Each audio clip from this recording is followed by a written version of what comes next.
anthropocènes.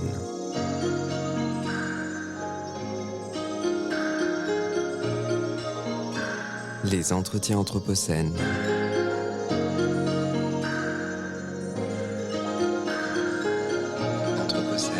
Anthropocène.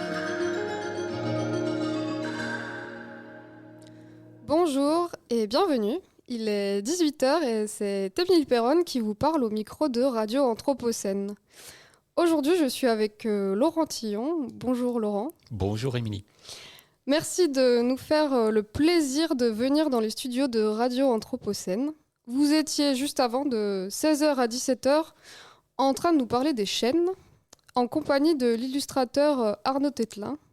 Et ce n'est pas un hasard si vous avez abordé ce sujet. Laurent Tillon, vous travaillez à l'ONF, l'Office national des forêts, et vous êtes chargé de mission faune et biodiversité. C'est-à-dire que vous effectuez, par exemple, des inventaires faunistiques et vous traduisez les résultats que vous obtenez en mesures de gestion compensatoire pour l'exploitation forestière. Vous êtes l'auteur du livre « Être un chêne sous l'écorce de Quercus », publié aux éditions Actes Sud. Vous n'êtes peut-être pas inconnu pour les auditeurs, puisqu'en 2018, vous avez sorti votre premier livre, « Et si on écoutait la nature ?» Alors, si je résume, Quercus, qui veut dire chêne en latin, c'est le personnage principal du livre, un chêne de 240 ans de la forêt de Rambouillet dans les Yvelines. Vous retracez son histoire de sa naissance à aujourd'hui, et au fil des pages, on comprend que l'histoire de ce chêne dépend en fait entièrement de son environnement. Et de tout un tas d'interactions. C'est vrai que quand on voit un arbre aujourd'hui, par exemple de 200, 250 ans, alors d'ailleurs de manière assez étonnante, c'est un chêne qui a poussé en forêt avec des voisins. Donc contrairement à ce qu'on pourrait imaginer, c'est pas le chêne majestueux, le plus gros de la forêt. Il y en a certains d'ailleurs à l'entrée de la forêt qui sont assez incroyables. Lui, celui-ci, il a un gabarit assez standard pour un chêne adulte, avec un diamètre de 85 cm et puis une hauteur de 32 mètres. Voilà, ça donne un petit peu l'image de ce chêne. Et c'est un chêne que j'ai rencontré à l'adolescence. J'avais une quinzaine d'années en gros, et j'ai progressivement appris à le connaître. On s'est un peu apprivoisé l'un l'autre. Alors, faut dire que lui, il a pas trop eu le choix parce que, étant enraciné, il n'avait pas la possibilité de me fuir quand j'arrivais. Par contre, moi, ce que j'adorais, c'était, et ce que j'adore encore faire aujourd'hui, c'est de venir, de m'adosser contre lui. Il y a un endroit qui est absolument parfait pour ça, un empattement, c'est-à-dire le démarrage des racines qui s'enfoncent dans le sol, qui est suffisamment large pour me donner l'impression d'être assis comme dans un fauteuil. Donc, je m'installe là et j'observe tout ce qui se passe autour de moi. Et progressivement, c'est vrai qu'au fil des observations, j'ai constaté qu'il était le fruit et l'objet de tout un tas d'interactions avec son environnement, tant dans le sol. En fait, il y a plein d'organismes dans le sol qu'on n'imagine pas. Il y a notamment des champignons. Alors, les champignons qu'on cueille, ce ne sont que finalement les fructifications du vrai champignon qui, lui, est mycorhizien. C'est des petits filaments qui sont reliés aux racines de l'arbre et qui l'aident à trouver les oligo-éléments et l'eau dont l'arbre a besoin. Et puis, en hauteur, en réalité, il y a plein d'organismes qui peuplent le chêne. Il y en a certains qui ne quitteront jamais l'arbre, et puis d'autres, au contraire, qui viennent le visiter régulièrement. On compte parmi eux notamment des insectes, des chenilles qui viennent grignoter les feuilles des arbres, et puis qui, elles, sont contrôlées par des mésanges ou des chauves-souris qui viennent les dévorer, et tout ça répond à un cycle naturel qui fait que finalement la forêt est globalement équilibrée. Oui, en fait, la forêt abrite tout un tas d'espèces et il y a beaucoup d'espèces qu'on ne voit pas forcément au premier regard, en fait. Et ce chêne dont vous parlez dans votre livre, il est inscrit dans un écosystème large et vous montrez bien que si on perturbe un bout de l'écosystème, en fait, c'est tout l'écosystème en lui-même qui est perturbé. On a connu par exemple, alors je me suis amusé dans le livre à imaginer la manière dont l'arbre avait pu interagir avec l'ensemble de son environnement. Et on avait plein d'indices pour ça. Un petit peu plus loin, par exemple, un peu de fougère aigle. Cette fougère qui monte parfois jusqu'à 2 mètres de hauteur. Encore un petit peu plus loin, des landes sur lesquelles on poussait des pins. Et tout ça, ça peut nous amener à nous interroger finalement sur les relations qui ont pu se tisser entre l'environnement forestier et le chêne lui-même. La fougère, qui ne s'arrête qu'à quelques dizaines de mètres de mon arbre, en réalité, elle est le fruit du passage de grands incendies qui ont au départ probablement été provoqués par les hommes pour entretenir les prairies qui étaient juste à l'entrée de la forêt, mais que l'homme n'a pas pu contrôler. Et on sait, notamment dans les années 1870-1880, que certains de ces incendies non contrôlés ont pu ravager des parcelles entières. Et là, l'existence de la fougère, qui elle aime bien les terrains qui ont été parcourus par un incendie, ben, du coup est la trace de la présence de ce feu. Imaginons que ce feu ne se soit pas arrêté aux quelques dizaines de mètres, et si ça se trouve, mon chêne, ben, aujourd'hui ne serait pas là. Et c'est vrai que après le passage de ce feu, tout avait tellement brûlé que l'homme a décidé de replanter la zone, notamment avec des pins, pour permettre à nouveau à la forêt de reprendre place dans cet espace qui avait totalement été saccagé.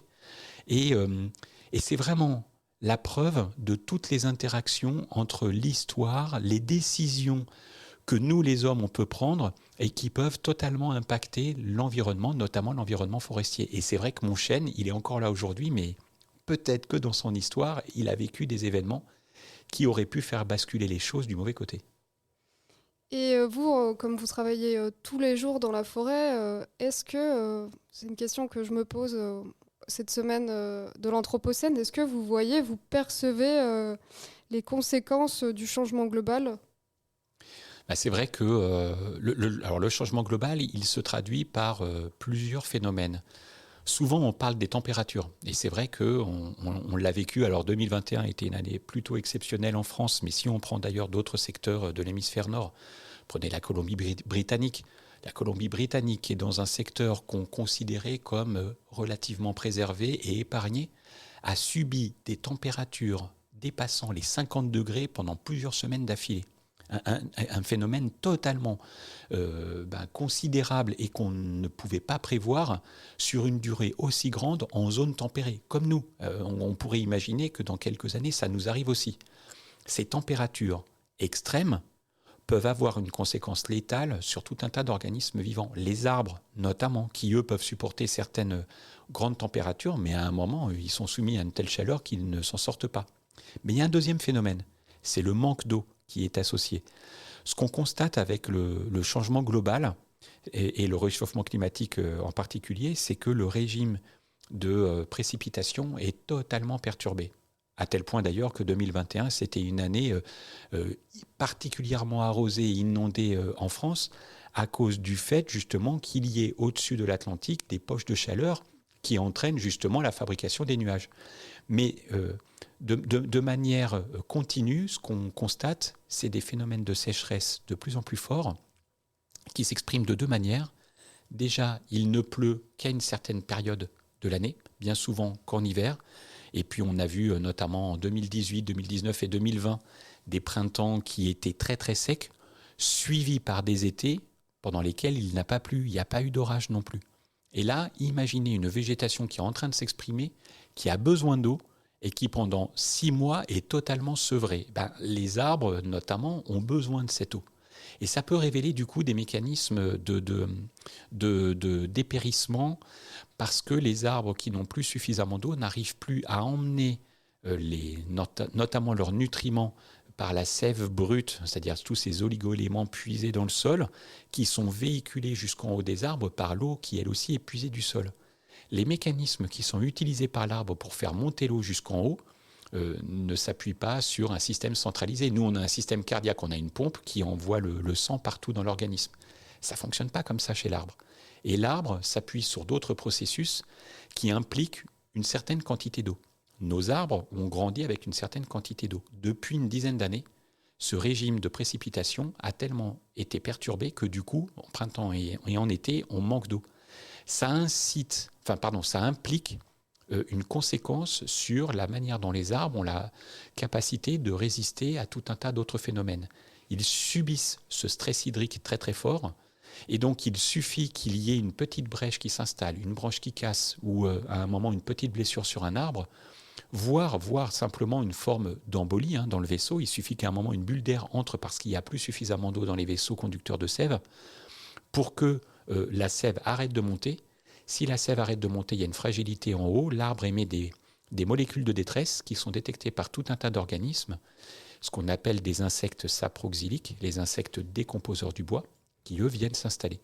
Et en France, notamment dans la partie nord de la France, alors c'est paradoxal parce qu'on a des forêts par exemple qui vivent encore des épisodes de pluie de 1000 mm dans l'année, mais ce sont des forêts dans lesquelles les arbres qui ont grandi jusqu'à il y a 10 ans bénéficiaient de 1600, 1800 mm de pluie. Donc en fait, ils reçoivent quasiment 2 fois moins d'eau qu'avant. Ça a la conséquence de faire dépérir des pans entiers de forêt. Et on constate, notamment dans les zones de montagne, un peu dans les Alpes, mais aussi dans le Jura ou dans les Vosges, et puis après toute la moitié nord de la France, notamment ces belles forêts du bassin de la Loire, qui vivent un dépérissement majeur avec des fortes dégradations. Donc malheureusement, Émilie, j'aurais aimé vous dire non, mais oui, les arbres en vivent les conséquences du changement global. Et aujourd'hui, on a des modélisations, en gros, qui nous disent que dans les 30 années qui viennent, un tiers de nos forêts vont changer de paysage. Et je me permets de rebondir sur ce que vous venez de dire. Si les arbres grandissent avec peu d'eau, est-ce que du coup, ils seront, au fil de leur vie, moins sensibles à la sécheresse ? En tout cas, les arbres, quoi qu'il arrive, fonctionnent sur le même processus. C'est-à-dire qu'en fait, ils ont besoin d'une certaine quantité d'eau, ils grandissent avec une certaine quantité d'eau. Un arbre adulte, il faut imaginer, un gros chêne adulte comme le Quercus dont je suis si familier, a besoin de 150 à 200 litres d'eau par jour. Oui. À partir du moment... Alors, il a besoin de ces 150 à 200 litres d'eau qui vont jusqu'à 32 mètres de hauteur. Si l'arbre est soumis à moins d'eau. En réalité, sa capacité à véhiculer les oligo-éléments et la sève jusqu'en haut de l'arbre va être inévitablement diminuée. Donc ça veut dire que nos arbres aujourd'hui, du coup, en fonction du secteur, soit ils vont avoir suffisamment d'eau, soit ils vont être soumis à ce fameux stress hydrique et du coup, ils risquent de dépérir. Mais beaucoup des forêts qui vont suivre celles qui sont en train de dépérir, si on laissait faire la nature, par exemple, on a des forêts de chênes du bassin de la Loire, avec des chênes de 45 mètres de haut, il est probable que les chênes qui suivent ne fassent plus que 15 à 20 mètres de haut. D'accord. On aura toujours de la forêt, simplement les arbres seront différents et adaptés au stress hydrique auquel ils seront soumis quotidiennement. D'accord, c'est super intéressant. Laurent Tillon, l'écriture n'est pas votre seule casquette, puisque vous êtes également spécialiste des chauves-souris. Ce qui est assez rare, puisqu'il y a seulement une dizaine de spécialistes des chauves-souris en France. D'ailleurs, il y a quelques années, vous étiez aussi en doctorat. Vous avez depuis soutenu votre thèse en 2015 sur l'utilisation des gîtes et des terrains de chasse par les chiroptères forestiers dans un but de gestion conservatoire. Et je vous comprends parce que quand j'ai préparé cet entretien, j'ai vite découvert un animal fascinant. Alors, si je regroupe ce que j'ai trouvé, vous m'arrêtez si je me trompe, la chauve-souris a colonisé tous les continents sauf l'Antarctique. Il existe 35 espèces de chauves-souris en France et 1400 dans le monde. Elle possède une longévité exceptionnelle puisque j'ai découvert que le murin de Brandt, une espèce de chauve-souris, peut vivre jusqu'à 40 ans alors qu'il pèse moins de 10 grammes. Et la chauve-souris est le seul mammifère à pouvoir voler.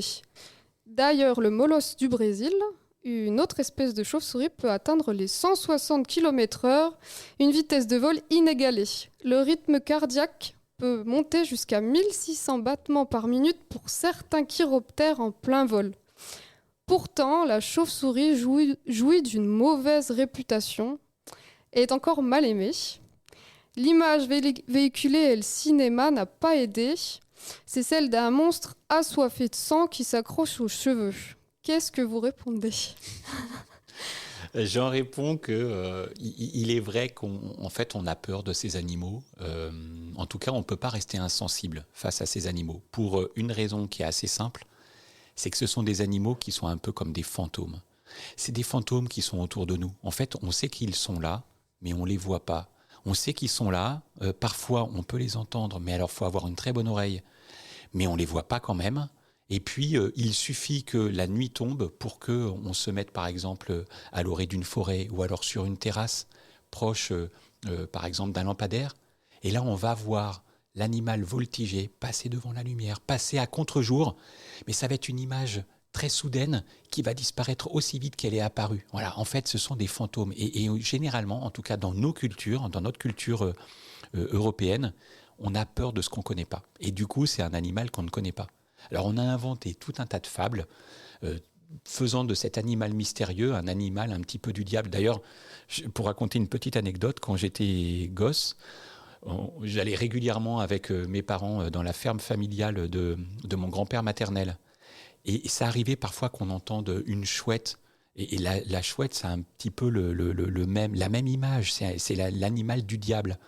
Très très vite, on en venait à parler des chauves-souris parce que c'était typiquement l'animal qu'il fallait éliminer, qu'on pouvait capturer pour le clouer sur les portes des granges. Voilà, ça donne un petit peu l'image qu'on pouvait avoir des chauves-souris dans les campagnes, et je soupçonne encore des gens d'avoir ce type d'image de ces animaux. Mais pour autant, et c'est un petit peu ce que vous avez dit dans la description de l'animal, c'est un animal extrêmement fascinant. Fascinant pourquoi ? Parce que faut imaginer, comme vous le disiez, le murin de Brandt, il fait 10 grammes. Alors le record européen, c'est une chauve-souris qui s'appelle le grand rhinolophe qui vit jusqu'à 43 ans. En tout cas, c'est la preuve qu'on est d'un animal qui avait été marqué, bagué, et qu'on a retrouvé 43 ans plus tard dans le même gîte. Donc voilà, on sait que ces animaux-là peuvent vivre très très longtemps dans la nature. Et puis ce sont des animaux qui vivent en groupe, qui forment des colonies. Et les femelles des unes peuvent aider les autres à élever leurs jeunes. Ils constituent même au sein de ces groupes-là des nurseries avec des femelles qui sont vraiment des nourrices, qui restent dans le gîte pendant que les autres vont chasser. Elles reviennent ensuite pour allaiter leurs jeunes et il y a comme ça un turnover qui s'exerce au sein de la colonie. Donc même en termes de structure sociale, je trouve qu'on a beaucoup à apprendre. Parce que du coup, toutes les femelles mettent la main à la pâte, elles élèvent leurs jeunes, elles ne font qu'un seul jeune par an. Donc c'est vraiment des animaux assez extraordinaires. Et puis enfin, c'est des animaux qui sont l'essence même de prouesses technologiques inimaginables. On ne va pas rentrer dans le détail, mais la nuit, pour se mouvoir, elles utilisent l'écholocation. Elles émettent des cris par la bouche qui sont répercutés sur les obstacles, qui reviennent au niveau des oreilles. Et à partir de ce qu'elles entendent, de l'écho qu'elles entendent, elles sont capables de reconstituer leur environnement sonore pour pouvoir se mouvoir avec un tel détail que certaines espèces sont même capables de distinguer 2 chenilles d'espèces de papillons différentes et de sélectionner celui qu'elles vont préférer. L'odorat aide un peu, mais c'est surtout par l'écholocation qu'elles y arrivent. Voilà pourquoi la fascination pour ces animaux m'a pris, et effectivement pourquoi j'ai eu envie de soutenir cette thèse, qui, je le précise, étant donné que je l'ai préparée en même temps que de travailler à l'ONF, du coup j'ai mis un peu de temps à la soutenir et je l'ai préparée en 9 ans et demi. Je n'invite pas forcément tous les thésards à mettre autant de temps à soutenir leur thèse quand même. On a bien vu que la chauve-souris a cette mauvaise réputation qui en soi n'est pas fondée en fait. Mais je pense moi que la pandémie de Covid-19 n'a pas joué en sa faveur puisqu'elle a été suspectée de transmettre la maladie en fait. Et parce que en cherchant un peu, je me suis rendu compte que les chauves-souris étaient de véritables réservoirs à virus. Et ce qui est incroyable, c'est qu'elles peuvent se contaminer entre elles sans en mourir, en fait. Comment est-ce possible ? En étant asymptomatique, oui. Alors c'est vrai d'abord une petite précision sur le rôle écologique de ces espèces pour qu'on comprenne bien après la manière dont on peut entre guillemets, avoir une influence sur l'évolution de ces populations et donc sur l'émergence de zoonoses. C'est des animaux qui sont extrêmement utiles pour l'homme, notamment dans nos paysages en Europe. C'est des animaux qui sont tous insectivores. Par exemple, la petite pipistrelle commune qu'on a derrière nos volets, c'est un animal qui fait 5 grammes, qui peut dévorer jusqu'à 600 moustiques en une nuit. Je défie n'importe qui d'arriver à éliminer autant de moustiques en une seule nuit. C'est pas possible. Il n'y a bien que ces animaux qui sont capables de le faire. Et ça pourrait être du coup un bon moyen, en les favorisant dans nos paysages, d'aider à limiter l'expansion de certains moustiques, comme le moustique tigre, qui peut nous poser tous les problèmes qu'on connaît. Par ailleurs, dans les paysages tropicaux, c'est aussi les chauves-souris qui, pour beaucoup d'entre elles, dispersent les graines des fruits, des arbres fruitiers. Donc en fait, elles consomment les fruits, elles récupèrent les graines et en déféquant, au fur et à mesure de leur progression dans le paysage, elles contribuent à la dissémination des graines et donc à la reconquête forestière après des destructions, voire à la conquête sur les nouveaux territoires pouvant du coup être colonisés par la forêt. Une fois qu'on a dit ça, comme je vous le disais tout à l'heure, c'est des espèces qui vivent en colonie, qui vivent en groupe, qui sont soumises à tout un tas de pressions environnementales, particulièrement depuis que l'homme a commencé à vouloir absolument contrôler tout son environnement. Avec pour conséquence, notamment, à cause de ce stress-là, de les rendre plus immunodéficientes, c'est-à-dire qu'elles sont moins en capacité d'être réactives en cas justement d'attaque de parasites ou de maladies, quelles qu'elles soient. Le problème en fait lié notamment au Covid-19, il est exactement le même que d'autres problèmes qu'on a pu constater par le passé avec d'autres maladies. Comme Ebola, Endra, Comme Ebola, Endra, Nipah, le SRAS, MERS.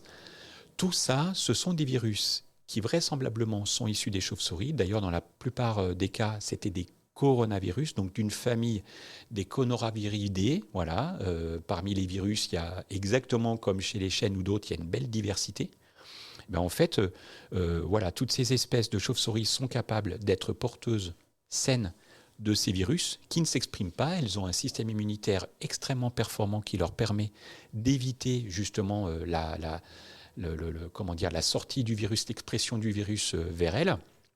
Et si tout va bien, non seulement leur système immunitaire est tel que finalement le virus, elle ne l'excrète pas et donc du coup il ne s'échappe pas, d'une part, mais en plus de ça, elles vivent dans un milieu, et notamment c'était le cas de l'espèce concernée, en fait Rhinolophus affinis, qui serait à l'origine du coronavirus qui après est peut-être passé par un laboratoire ou par un autre biais pour à un moment arriver jusqu'à l'homme.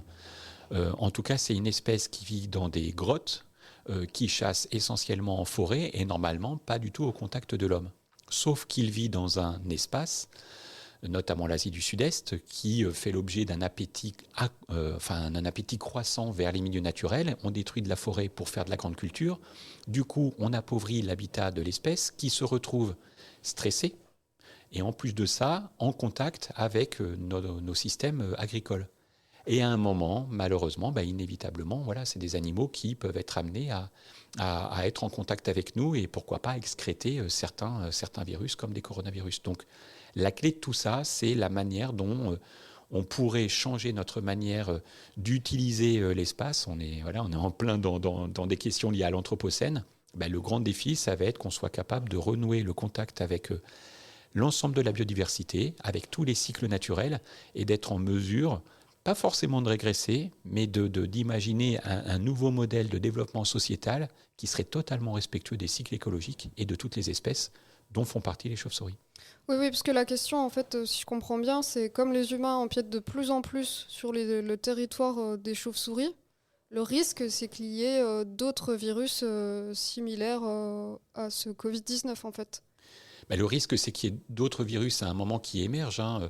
Ça fait déjà, en fait, depuis le SRAS, qui date d'une petite vingtaine d'années, on sait que, parce qu'il y a eu toute une campagne de recherche de virus au sein des chauves-souris, on sait qu'il y a plein de coronavirus hébergés par les chauves-souris. Mais comme on sait qu'il y a plein d'autres virus portés par des rongeurs, des virus portés par les oiseaux, des virus portés par des primates notamment. En fait, on sait qu'il y en a plein, mais c'est normal, c'est dans le fonctionnement même de la vie. Il y a des interactions entre les différentes espèces, mais il y a un équilibre global qui s'est installé. Et puis, en même temps, comme je le disais auparavant, quand effectivement la manière dont fonctionnent les écosystèmes fait qu'ils sont soumis à peu de pression, globalement, on se rend compte que ça va bien et que ça marche bien. Donc, on sait que chez les chauves-souris, il y a d'autres virus qui, à un moment ou à un autre, pourraient émerger. Maintenant se pose la question de la manière de faire, en fait. C'est-à-dire, c'est quoi la solution ? Est-ce que ça pourrait être, par exemple, comme certains l'ont évoqué à certains moments, de se dire faut éliminer l'espèce qui est sujette à nous transmettre des virus. Mais en fait, on élimine toutes les chauves-souris. Et là, ça m'amène à un exemple. En Amérique du Nord, il y a une bonne dizaine d'années, malheureusement, on a apporté un champignon issu d'Europe pour lesquels les chauves-souris européennes sont immunisées. C'est un champignon qui attaque les voies respiratoires en hiver. Et du coup, ce champignon s'est développé dans les grottes où hibernaient les chauves-souris en Amérique du Nord. Ça a décimé les populations de certaines espèces avec des millions et des millions de cadavres. Ça a eu pour conséquence qu'on est obligé aujourd'hui de remplacer le rôle écologique de la chauve-souris. Ça coûte chaque année plusieurs dizaines de milliards de dollars par an aux Américains pour compenser la disparition des chauves-souris qui, elles-mêmes, avant, régulaient notamment les insectes qui ravageaient le coton, le maïs. Voilà. Donc en fait, on a besoin d'elles, on ne pourra pas s'en passer. C'est justement ce que j'allais vous dire, éliminer les chauves-souris, c'est faire une croix sur leur utilité en fait, parce que vous avez parlé tout à l'heure des 600 moustiques par nuit pour la pipistrelle. Mais les chauves-souris s'attaquent aussi aux tordeuses vertes du chêne. Enfin, vous connaissez plus que moi puisque vous travaillez dans la forêt tous les jours, mais est-ce que vous pouvez nous dire un peu rapidement l'utilité des chauves-souris, pourquoi les préserver ? En gros, dans nos paysages, toutes les espèces sont insectivores. Alors, on parlait du moustique. C'est vrai qu'en forêt, il y a une multitude d'insectes. Je vais vous donner un chiffre qui est suffisamment parlant. Dans les vieilles chênaies, dans les vieux peuplements adultes qu'on peut avoir dans nos forêts, on peut compter certaines années entre 15 et 17 millions d'insectes volants. Parmi eux, il y en a plein qui ont pour vocation d'aller sucer la sève des arbres, voire de manger les feuilles des arbres ou le bois des arbres. On a besoin des arbres, ils captent le carbone. Mais dans les cycles écologiques, les chauves-souris jouent un rôle important, et notamment, il y a une petite chenille d'un insecte qui est très commun dans les chênaies, la tordeuse verte du chêne, qui, elle, mange les feuilles quand elles sont jeunes.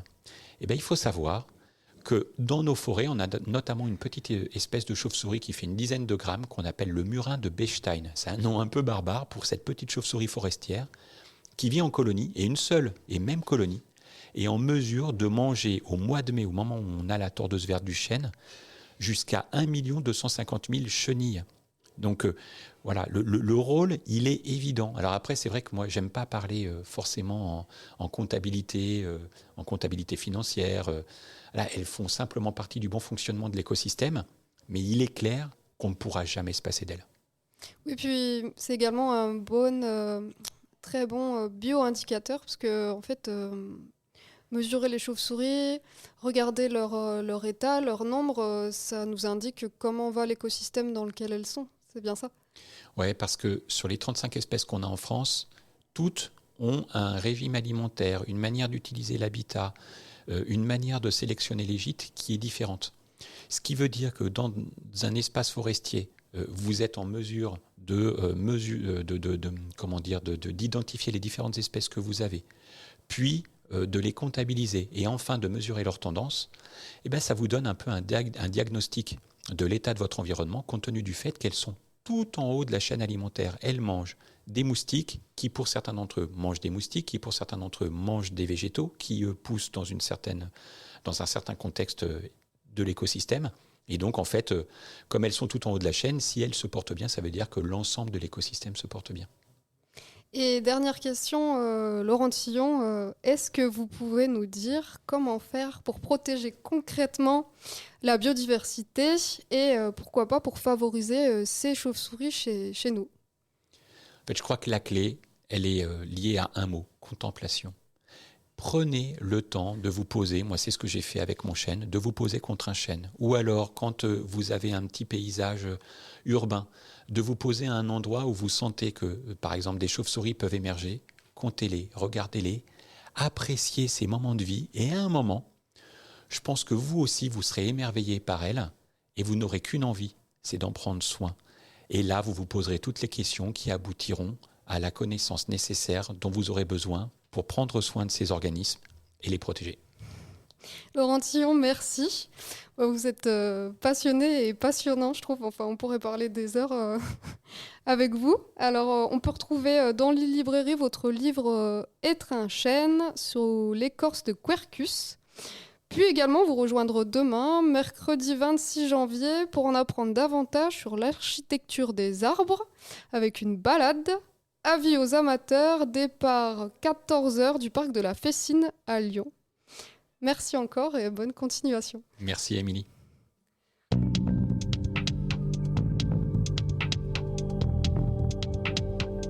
Les entretiens Anthropocène.